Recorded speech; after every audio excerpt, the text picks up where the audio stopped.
And then when you're able to like convey all that to the homeowner and see that light bulb.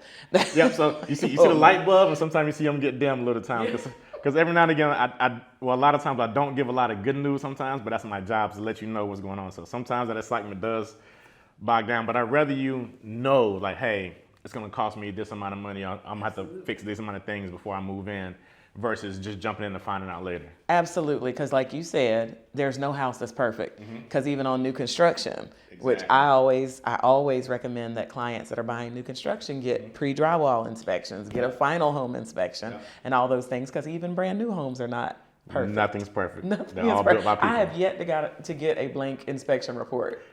I don't think you ever will. I don't think I ever will either. But there's always something. And even if you do see the light go down a little bit on the buyer, it's still better for them to know. They're very thankful of it. So even when the light goes down in their excitement, they're very appreciative of everything that I just did for them. Exactly, because it kind of gives them a blueprint and that's the other thing too. Everything that you find isn't a right now problem. Exactly. Some things are just awareness issues. You need to be aware of this. This could possibly cause some issues in the future. And I tell my clients, wouldn't you rather know that than not know it? So absolutely, I think that's wonderful. Now tell me a little bit about what differentiates you from other home inspectors in the area. So one of the biggest things that differentiates me from most home inspectors is, one, I care about this job a lot. So I put a lot of extra time and effort into learning new things and procedures. So we offer a wide range of different services outside of just a home inspection, from infrared, radon, termites, gas leak, carbon monoxide, and making sure that I'm well versed in all those aspects. Also, I always like to give a review at the end, rather than just say, hey, I'm gonna give you the report and you figure it out on your own. Because reports are always really, really scary and really, really long. So by me going over each individual item, it kind of helps the client understand a lot more what's kind of important and what's not. So for example, a lot of times I can say, hey, something as simple as a light bulb is out, right? It might just be the fixture, it might be the bulb, but in the report, it's gonna say licensed general contractor or electrician, come change the light bulb for you. And sometimes it's just a light bulb and you wanna see all of that things. A lot of times when people don't understand some of the verbiage that goes in a report, it can kind of be kind of scary as far as a girder, band seal, thermal seals, things of that nature. But being able to explain in detail to that person so they're well aware of what's going on. Also, that eliminates a lot of callbacks. I judge my job by how many people call back and ask questions about a report. Okay. And the only times I really get those are people who weren't able to attend the inspection. The review. Exactly.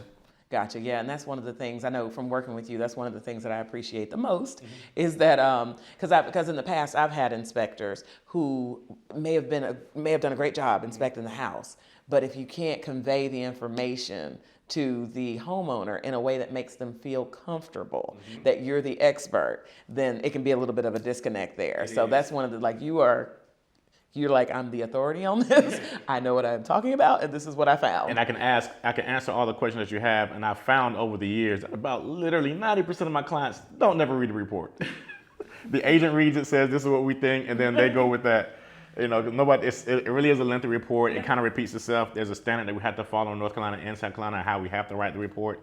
And a lot of times people just see that and like, yeah. What are the big things? It's a lot of pages. Yeah. It's a lot of pages. But again, and then that's where the realtor comes in, because literally one of the biggest parts of my job is taking a look at that inspection report, every single page, and a lot of it is going to be some of the same language that I've seen over and over. But I still need to look at it, and I still need to be able to advise the client on, again, this is a blueprint for everything that's going on in the house. Now, these are the things that are probably most important to address immediately, right? So that is very helpful to know that you are available to give them that in person so that they can ask questions if they need to. I really appreciate that. No problem.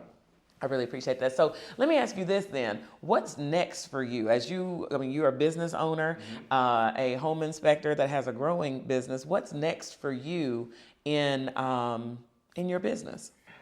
Just like you said, growth. So next thing is getting a plan together where I can develop new inspectors and put them up under my umbrella and kind of train them outside of what the state audit trains them on how we like to do the process. Again, being really informative to the client about what's going on with their homes. Just making sure that people are well versed about what they're doing and making sure they care about it. I've trained a lot of home inspectors in the past just to see if they want to get into it and to see what they're passionate, because this is a job you really cannot do if you really don't care about it. I'm a firm believer, if you're gonna do it, you want to do a good job in it, just period, right? So even if you're cutting the grass, you want to sit back like, I did a great job at that. Right. So you don't want to half butt it. So I want to make sure that I grow add more inspectors, and it's kind of make sure that they're doing a good job and make sure they're taking the client. Because the more of me that I can have out there, the better quality inspections I know people are going to get. Do you have a target for the number of people that you'd like to bring on? Depends on the market. Depends on the market. Well, now have you seen? That's a great. I'm glad you mentioned that because our market is shifting right now. So what we're seeing is that interest rates went up a little bit, and that kind of scared some buyers away. How does that impact you as a home inspector? So these last 2 years have been very interesting, just watching the trends of everything. So as we know, the prices went up, interest rates were low, so everybody was buying. A lot of the people were not qualified for the new prices that were there. Like everybody still qualified for $200,000-300,000. So what I've noticed that my business has expanded way outside of Charlotte, Shelby, Kings Mountain, Kannapolis, things of that nature, because you really can't find anything in the area. Also, just noticing that I'm getting a lot more new construction and pre-drywall inspections because they're popping up everywhere. And everybody always asks me who's a good builder. I says never about the builder, it's just about the crew who's working on your building, right? And just because there's a lot of new construction around doesn't mean there's a lot of new qualified people working on it. So I get a lot more new construction pre-drywalls that are going up. As far as volume, the volume pretty much stays consistent. I do anywhere from 10 to 13 a week just by myself, which is a lot. So that's why I do have a little bit of wiggle room to add somebody else, but I want to make sure they're trained thoroughly and ready to come on. But yeah, the market is starting to shift a little bit, even out, but it's still very spread out and diverse on all different types of houses that we're buying.